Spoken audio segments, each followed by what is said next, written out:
Warahmatullahi wabarakatuh. Salam sejahtera bagi kita semua. Om Swastiastu, Namo Buddhaya, salam kebajikan.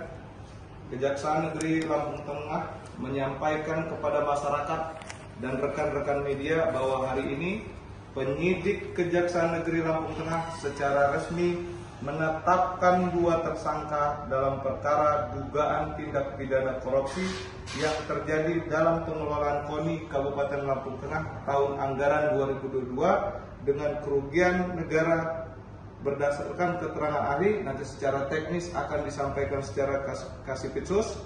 Langkah ini adalah bentuk konsisten kami dalam penegakan hukum yang bersih dan transparan, sekaligus merupakan bagian dari komitmen kami menjalankan Astacita Presiden Republik Indonesia. Untuk penjelasan lebih lanjut terkait kronologis, modus operandi, rincian teknis lainnya, kami persilakan kepada Kepala Seksi Tindak Pidana Khusus untuk menyampaikan keterangan. Bang, bisa dijelasin Bang, untuk teknisnya ini tersangka ini dari apa, penyidikan dan kerugian berapa?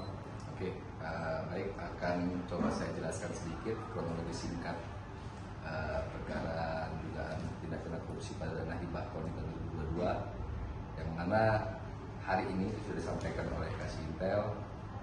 Kami tim penyidik berdasarkan lebih dari 2 alat bukti telah meningkatkan status dari saksi menjadi tersangka terhadap 2 pengurus KONI Kabupaten Lampung Tengah tahun anggaran 2022 dengan inisial DW dan ES.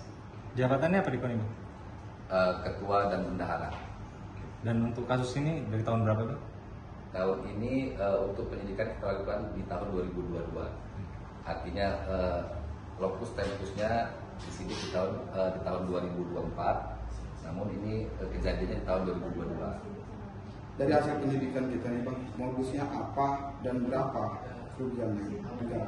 Ya, untuk modus sendiri kedua orang ini mempunyai peran vital, yakni terkait pencairan. Untuk pencairan KONI sendiri ini tidak bisa dilakukan pencairan tanpa spesimen kedua orang tersebut. Dan hal ini kedua tersangka. Artinya yang kita temukan adalah memanipulasi pertanggungjawaban, baik itu dana pembinaan maupun dari hibah korpro tahun 2022-2023. Untuk kerugian sendiri berdasarkan penghitungan BPKP Perwakilan Provinsi Lampung, kita dapat kerugian negara kurang lebih 1,1 miliar. Dari total anggarannya? Total anggaran 5,8 miliar. Itu di setahun atau 2 tahun? 1 tahun. 1 tahun, Ya. 2022. Oke, kalau untuk pengakuan para pelaku, dana ini digunakan untuk apa dan apakah nanti bakal ada tersangka lain? Ya, kalau keterangan dari para tersangka sementara ini ya masih bertahan bahwa mereka telah mempergunakan sebagaimana mestinya. Namun artinya itu menjadi hak mereka. Nanti akan kita buktikan di rutan persidangan. Ada kemungkinan tersangka lain? Ya, sangat memungkinkan ke depan hasil pengembangan pemeriksaan hari ini sangat memungkinkan akan ada tersangka baru. Ya, terima kasih. Terima kasih. Terima kasih kepada Kepala Seksi Tindak Pidana Khusus atas penjelasan teknisnya. Sebagai penutup, ingin kami sampaikan beberapa hal penting kepada seluruh pihak.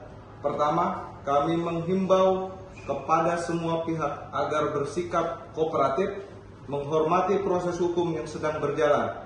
Kami harapkan tidak ada upaya untuk menghambat, mengintervensi, atau mempengaruhi jalannya penyidikan, baik secara langsung maupun tidak langsung. Kedua, kami perlu mengingatkan secara tegas bahwa perkara ini telah masuk tahap penyidikan, sehingga apabila ada pihak-pihak yang menghambat kinerja penyidik, mencoba menggiring opini untuk melemahkan penegakan hukum, atau melakukan tindakan yang dapat dikategorikan sebagai perintangan penyidikan atau obstruction of justice, maka kami tidak akan ragu untuk melakukan tindakan hukum terhadap pihak-pihak tersebut sesuai dengan ketentuan hukum yang berlaku. Ini penting kami sampaikan sebagai bentuk perlindungan terhadap integritas proses hukum dan kerja-kerja penyidik yang dilakukan secara profesional. kami menegaskan kembali bahwa Kejaksaan Negeri Lampung Tengah akan terus konsisten dan independen dalam menjalankan fungsi penegakan hukum demi mewujudkan tata kelola pemerintah yang bersih, akuntabel, dan anti korupsi. Demikian yang dapat kami sampaikan.